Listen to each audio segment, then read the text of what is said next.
Assalamualaikum warahmatullahi taala wabarakatuh. Alhamdulillah wa syukrulillah ala jami'in minna. Wassalatu wassalamu ala Rasulillah wa ala alihi wa sahbihi man wala. Wa bishrah sadri wa yassir li amri wa hlul 'uqdatam min lisani yafqahu qawli. Subhanaka la ilma lana illa ma 'allamtana innaka antal alimul hakim. La haula wa la quwwata illa billahil azim. Allahumma 'allimna ma yanfa'una wanfa'na bima 'allamtana wa zidna 'ilma. Muslimin muslimat para jemaah yang dirahmati Allah Subhanahu wa taala. Insyaallah malam ini kita sambung lagi pada hikmah yang ke-161.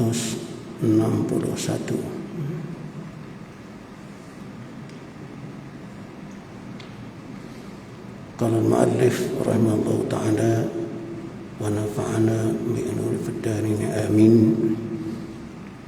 Rubama afadaka fi laylil qadhi ma lam tastafidhu fi ishraqi naharil basti. La tadruna ayyuhum aqrabu lakum naf'a.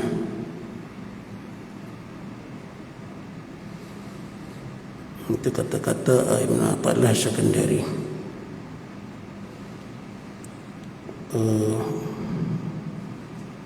Mungkin engkau tak ada masanya engkau mendapat kurnia. Afadaka memberi faedah kepada engkau, mendapat kurnia ilmu ma'rifah, itu mengenal Allah Subhanahu wa taala dengan rasa, bukan lagi dengan ilmu, nanti dengan belajar dan sebagainya itu. Mungkin engkau mendapat kurnia pada saat gelapnya kesedihan. Itu dipanggil tasbih, penyerupaan. Lail itu malam. Qabtu kesedihan dan sebagainya yang melanda diri kita. Jadi malam kesedihan. Jadi umpama kesedihan itu umpama malam gelap. Tapi boleh jadi engkau mendapat kurnia daripada itu. Apa-apa yang tidak engkau dapatkan pada masa terangnya, itu diumpamakan dengan terang. Isyraq naharil basti, terangnya nikmat atau siang kurniaan. Bast itu lebih makna kurniaan atau kesenangan yang dikurniai oleh Allah Subhanahu wa taala itu. Kamu tidak mengetahui, la tadruna ayyuhum aqrabu lakum naf'a, itu ayat Quran. Ayat Quran dalam surah An-Nisa. Ayat itu asalnya berhubung dengan anak dan bapa itu dalam soal pewarisan itu. Kamu tak tahu, la tadruna ayyuhum aqrabu lakum naf'a. Kamu tak tahu di mana di kalangan mereka itu siapa yang lebih memberi guna, memberi manfaat pada kamu. Dalam konteks ini Allah Ta'ala menyebutkan tentang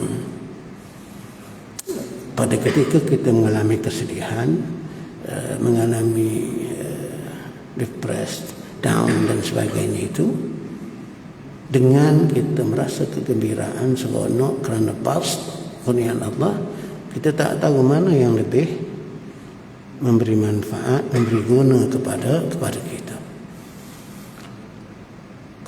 Semua keadaan yang berlaku pada kita sebenarnya dia ada tuntutan Allah Subhanahu wa taala. Yang berlaku kepada kita dalam kehidupan kita ini. sebagian ulama membagikan kepada 2 dan sebagiannya membagi kepada 4, tapi pembagian itu sama sebenarnya. Cuma itu dipecahkan. Artinya apa yang kita lalui dalam kehidupan ini, siang, malam, pagi, petang, 24 jam itu 2 aja yang berlaku. Sebagian sebut tadi. Apa dia? Nikmat, bala, itu aja. Cuma setengah itu dipecahkan nikmat itu pada nikmat duniawi, nikmat ukhrawi, ya? Dan bala itu pun begitu juga. Jadi itu semua ujian Allah, ada hikmah dan ada tuntutan Allah Subhanahu Wa Taala terhadap kita ketika kita dalam nikmat, ketika kita dalam musibah, dalam bala. Oke, jadi nak telah sekendari nak menyebutkan di sini keadaan yang berlaku itu. Jadi disebut dalam istilah yang digunakan al-qabdu. Qabdu ni mana asalnya pegang. Qabada, bastu mana lepas. Tapi di sini merujuk qabdu maknanya kesedihan, musibah, takut dan sebagainya, itu dipanggil al-qabd, keadaan qabd. Sementara lagi satu al-bastu. Bastu itu lepas, maksudnya dengan kesedihan, dengan keseronokan, gembira, rasa bahagia dan sebagainya, itu dipanggil al-bastu. 2 keadaan ini silih berganti sebenarnya dalam kehidupan kita, ya.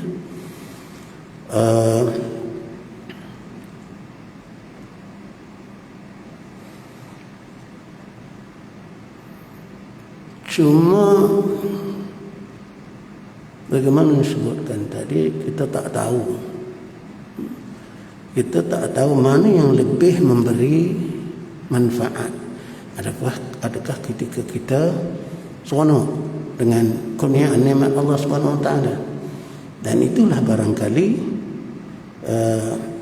lazim yang kita fahami dengan meroleh nikmat Allah, kesihatan misalnya, dengan kesenangan harta benda dunia dan sebagainya, barangkali itu memudahkan kita untuk melakukan ibadah, ya, untuk melakukan segala bentuk ketaatan barangkali, ya. Dan kebanyakannya begitulah insya-Allah. Tapi Allah Ta'ala sekendari mengingatkan, rubama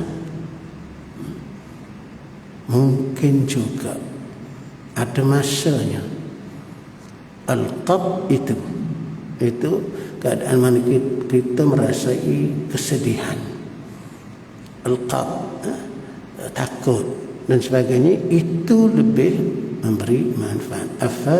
Afadaka fi lailil qab ma lam tastafid, apa yang kamu tidak dapat ketika kamu dalam keadaan seronok, dalam keadaan gembira.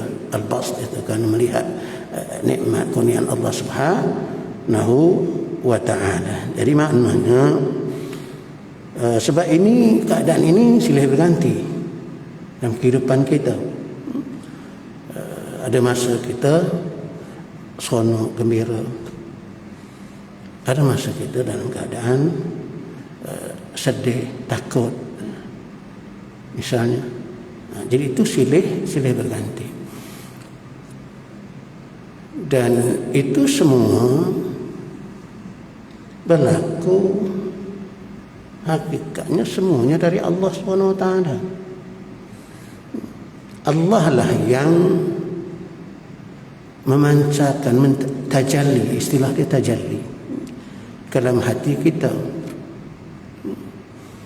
Bila kita rasa sedih, takut, sebagainya, apa itu yang mendatangkan Allah, mentajallikan mungkin sifat-sifat ketinggian, keperkasaan dia. Yang itu juga dengan rasa gembira, seronok, bagian-bagian itu juga dari Allah. Bagaimana disebutkan oleh hadis Rasulullah SAW, innal qulub baina usbu'ain min asabi'ir rahman yuqallibu kaifa yasha. Sungguhnya hati-hati kita ini, hati-hati manusia seluruhnya, yaitu dicelah dua jari Ar-Rahman, celah dua jari. Itu hanyalah kiasan, ya, bukan Allah ada jari. Itu akidah Ahlussunnah wal Jamaah. Apa ayat-ayat atau hadis-hadis yang memberikan penyerupaan dengan makhluk, maka dia dipanggil ayat mutasyabihat atau hadis mutasyabihat yang perlu diberikan makna yang sesuai. Jadi ulama menyebutkan itu menunjuk isyarat bahawa kita dalam kekuasaan Allah. Sedih, gembira, itu hati. Semua itu dari hati, bukan harta benda dunia dan sebagainya yang ada keliling kita boleh menyebabkan kita sedih dan sebagainya. Sebenarnya hati, puncanya hati, atau jantung hati. Jantung hati kita. Dan jantung hati kita Allah yang pegang. Bagaimana disebut dalam hadis ini, bahawa semua jantung hati manusia seluruhnya dicelah jari Ar-Rahman. Artinya dia yang yuqallibu, dia yang membalik-balikkan. Nak jadi orang tu sedih, nak jadi orang tu gembira, nak jadi begini-begini, kaifa yasha, bagaimana sahaja yang dia kehendaki. Firman Allah Subhanahu wa taala dalam surah Az-Zariyat juga menyebutkan hakikat itu. Surah Az-Zariyat sila ayat 50. Wa annahu huwa adhaka wa abka. Itu secara jelas Allah Ta'ala sebut wa annahu,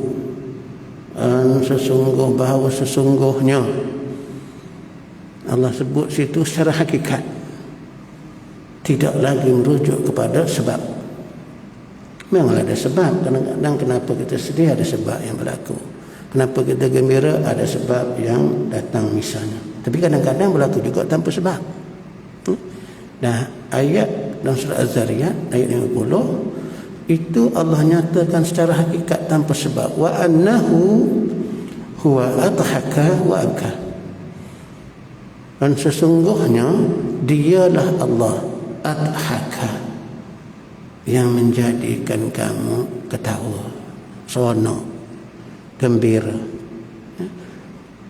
Disebut al-bast, ya, dalam keadaan seronok gembira itu Allah. Wa abka, dan dialah Allah yang menjadikan kamu menangis. Kata ulama artinya menjadikan kamu bersedih dan sebagainya. Sebab menangis ini mungkin punca yang apa ni daripada kesedihan, walaupun ada juga menangiskan yang lain, ya.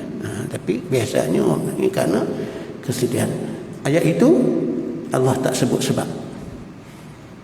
Secara langsung Allah menyandarkan bahawa itu adalah dari Dia. Kita bersedih, kita seronok, itu Allah Subhanahu wa taala.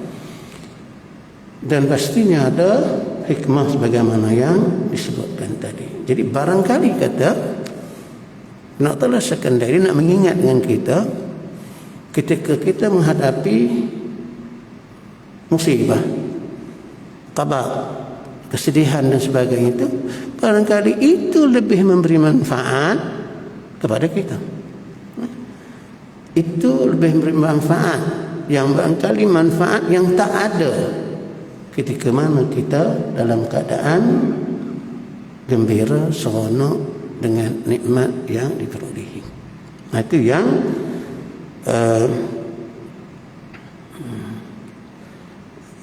yang diperingatkan oleh Ibn Athaillah Sekandari. Kemudian dalam syarah apa ni disebutkan, jadi kenapa berlakunya keadaan itu, ini silih berganti dalam kehidupan kita. Kadang-kadang sedih, kadang-kadang gembira. Kenapa berlakunya? Kenapa tak dalam satu keadaan? Jadi itu sebab ada kelebihan. Kedua-duanya ada manfaat, ya? Kedua-duanya ada hikmah Itu kita dalam menghadapi kesedihan, ketakutan, begitu juga menghadapi keseronokan, kegembiraan, ada hikmah. Dan sebab itulah Allah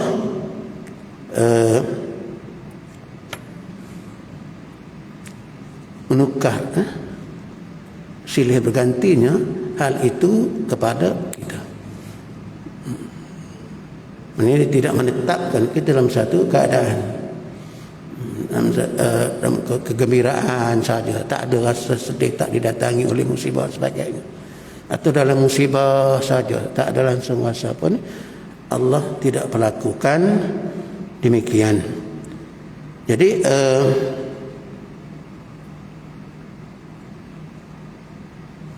sebab kalau dalam berterusan manusia kita ni, kalau berterusan dalam keadaan sedih misalnya, itu boleh membahaya dari segi pandangan agama, boleh berbahaya pada diri kerana boleh menyebabkan dia putus asa nantinya.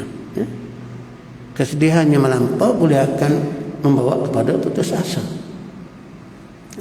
Yang tu bahaya. Sebab itu ditukar. Dan tetapi dalam keadaan nikmat berpanjangan, tak ada merasai qabat tadi istilah dia, kesedihan, ketakutan dan sebagainya, itu juga berbahaya, lebih berbahaya. Dan itu akan membawa kepada kelalaian, lupa nikmat Allah Subhanahu wa taala kadang-kadang. Jadi bila diperhatikan, maka nikmat, hikmah yang terkandung ketika manusia, ketika kita menghadapi kesusahan, qabat yang disebut dalam istilah itu, al-qabdu itu, yang Allah Ta'ala sebut, barangkali ada masanya bahawa qabat itu, keadaan kesedihan itu lebih memberi faedah, suatu yang tidak kita perolehi ketika kita dalam kesenangan. Apa faedahnya? Antara lain disebut oleh para ulama, dalam keadaan seseorang, khususnya orang beriman, ini perpecahan orang yang beriman pada Allah Subhanahu wa taala, dalam keadaan dia dikuasai atau dia menghadapi kesusahan, kesedihan dan sebagainya, maka manusia lazim dia boleh kembali kepada diri dia balik untuk menilai diri dia sebagai seorang yang beriman. Sebab kesedihan ini musibah, dan musibah ni biasanya dia tidak berlaku begitu sahaja. Mesti ada sebab, ada kesilapan yang kita lakukan, ada maksiat yang kita lakukan barangkali, yang mungkin kita sedar atau tidak sedar, dosa yang kita lakukan. Mungkin ada kelalaian, ada taksir, ada kecuaian yang kita lakukan, maka Allah datangkan yang itu. Jadi dengan keadaan itu, bila seseorang hamba itu didatangi keadaannya sebegitu, biasanya dia boleh kembali. Ini cerita orang yang beriman, ya. Orang ini sebab hikam ni pun faham je lah, ya. Bukan tingkatan iman biasa sebenarnya pun, dah kira naik sikit, ya. Jadi biasanya dia akan kembali pada diri balik, maknanya dia cek balik diri dia, dan dia mula menyangka sesuatu terhadap dirinya.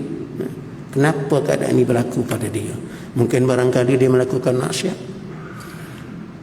atau bukan satu, mungkin banyak maksiat yang dia lakukan, sama ada zahir atau batin, atau sebagaimana sebutkan tadi, mungkin banyak kelalaian dia, maka Allah turunkan ini sebagai peringatan. Ini jarang ada dalam keadaan manusia itu seronok, gembira, jarang dapat melihat yang itu. Itu di antara hikmah didatangkan oleh Allah Subhanahu wa taala hal itu. keadaan-keadaan yang sedemikian tadi. Qabat, dalam qabat, kesedihan dan sebagainya itu, supaya kita boleh menilai balik, kembali balik kepada diri kita. Mesti ada kesilapan yang dilakukan. Dan kalau ditemui,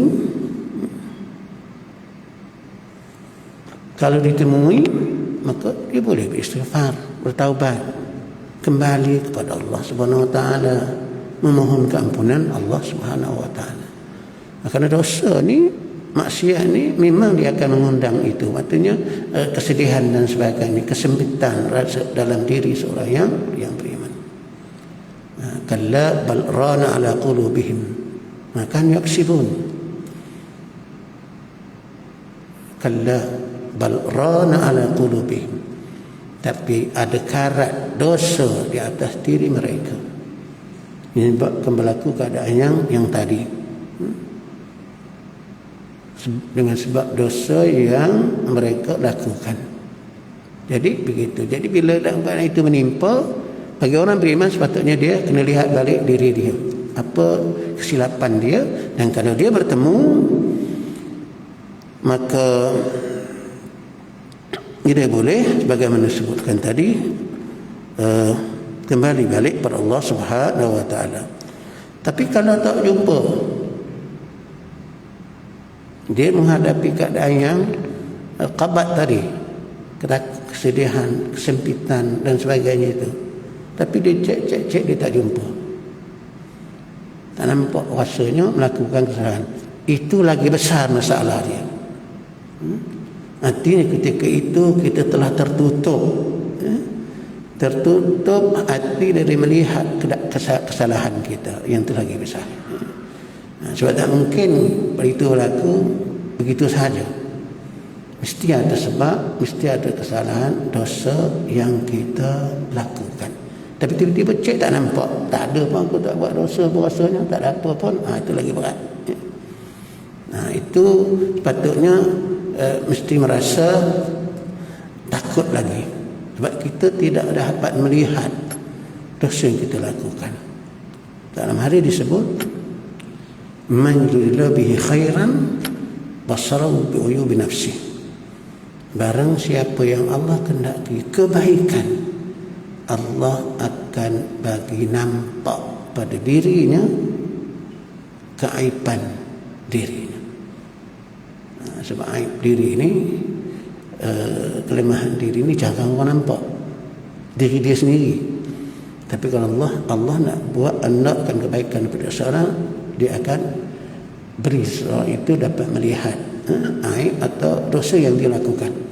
Ada sebab tadi, kalau cari tak jumpa, sedangkan dia menghadapi keadaan yang tadi dalam qabat, dalam keadaan sedih dan sebagainya, takut dan sebagainya, tiba-tiba dia cari cek tak ada pun.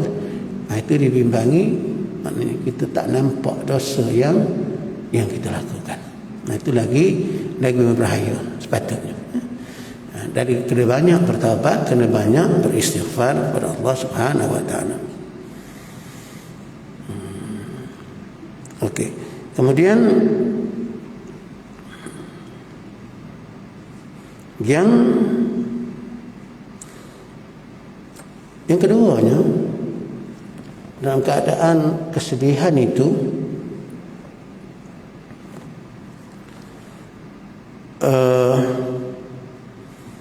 itu akan lebih banyak yang kita dalam keadaan qabat.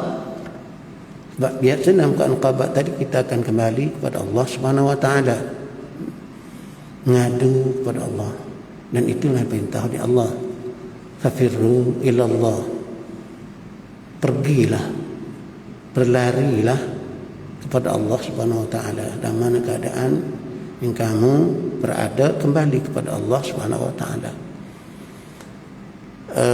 Jadi dalam keadaan qabat, dalam keadaan kita menghadapi kesedihan dan sebagainya itu lebih banyak, keadaan itu lebih banyak membantu kita sebagai manusia yang beriman untuk lahirnya atau kita perolehi tanda-tanda ubudiyah kepada Allah Subhanahu wa taala.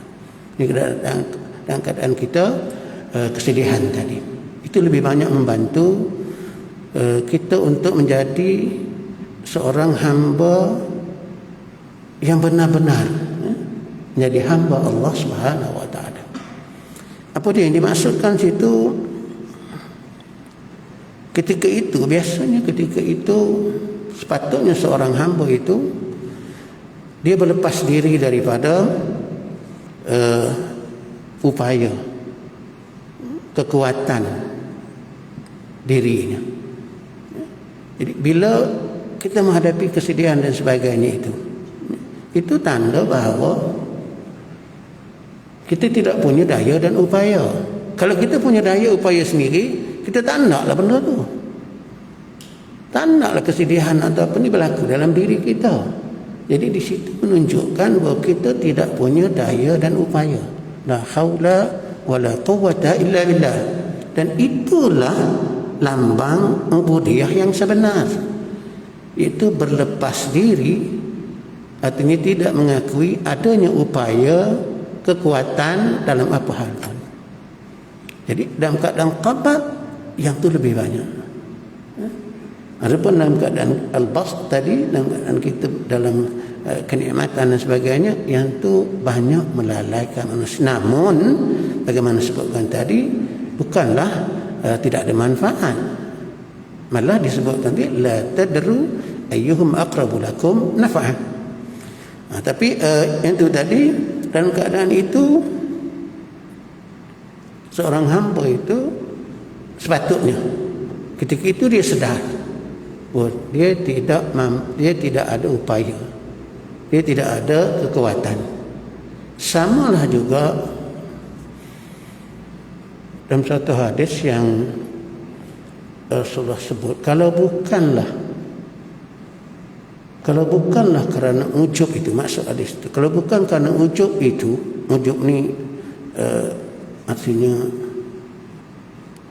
perasan, heran diri, perasan dengan apa ini. Kalau bukan kerana ujub itu, lebih besar bahayanya terhadap orang yang beriman. Nescaya aku halang, kata Allah, aku halang orang beriman itu dari melakukan sebarang maksiat. Apa maksudnya? Orang beriman melakukan maksiat juga, tapi apa antara hikmahnya? Antara hikmahnya supaya jangan ujub.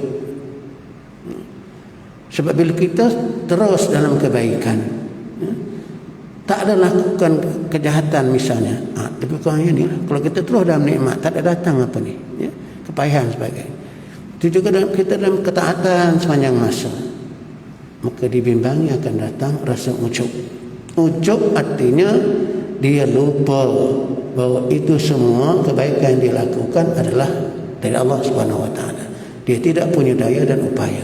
Maka Allah datangkan, takdirkan kadang-kadang maksiat, dosa yang dilakukan supaya dia ingat kembali, oh, rupanya aku tidak punya daya dan upaya. Kalau aku punya daya dan upaya, aku tak nak buat benda ni. Aku tak nak buat maksiat ini. Tapi la haula wala quwwata illa billah. Dan ketika itu dia kembali kepada hakikat dirinya. Sebenarnya seorang hamba tidak langsung punya daya upaya. Bagaimana disebut oleh Ibn Attallah dalam kata hikmahnya, faqatuka laka zatiyah.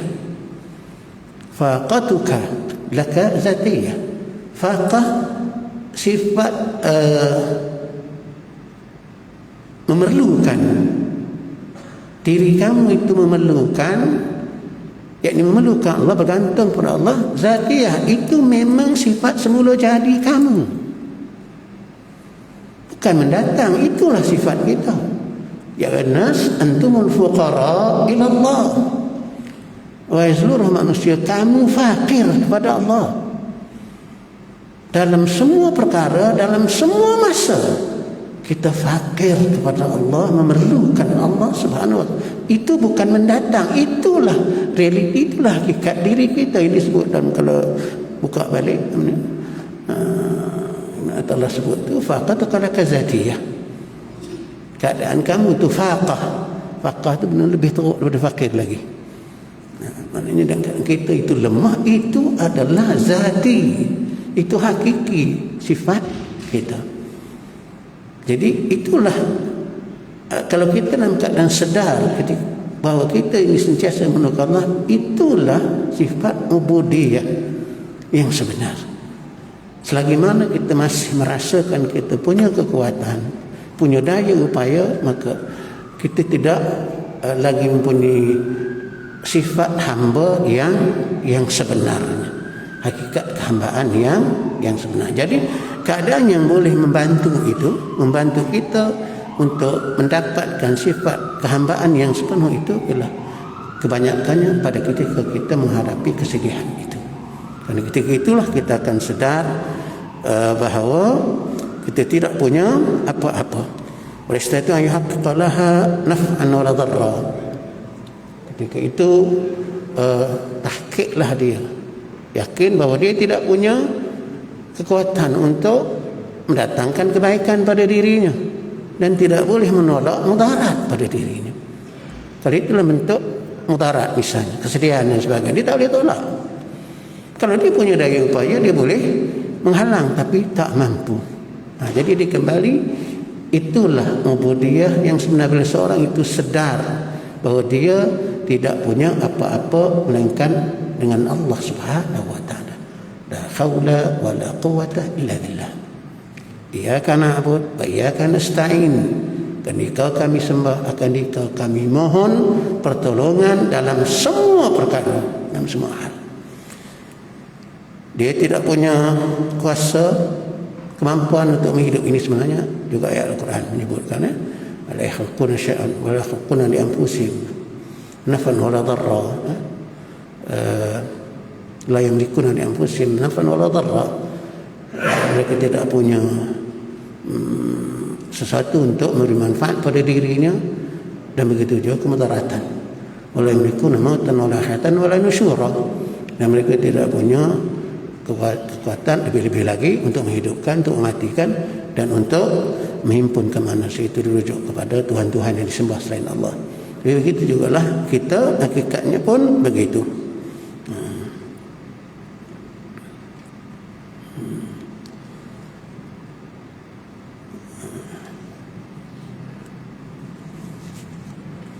Dan itu sebagaimana disebutkan tadi, dalil yang sangat terang tentang kelemahan diri kita. Bila datang keadaan itu, itulah dalil bahawa kita sangat lemah. Sedih, bagian berlaku, tak boleh buat apa, dia datang, kita tak boleh nak tolak. Itu dalil bahawa kita sebenarnya sangat lemah, tidak punya daya upaya dalam keadaan kita di apa ni. Dan itu juga dalil yang terang bahawa ubun-ubun kita adalah di tangan Allah Subhanahu wa taala. Bagaimana disebut hadis ini, dialah yang nak berlaku begini, berlaku ini, itu Allah Subhanahu wa taala. Ini saya sebut secara hakikat. Sebab ikam ni kita hakikat ya. Ada pun segi syariat dan sebagainya, sebab musabab, yang tu tak apalah, yang tu jalanlah ya. Usulkan, ikhtiarkan, tapi hakikatnya kembali kepada Allah Subhanahu wa taala.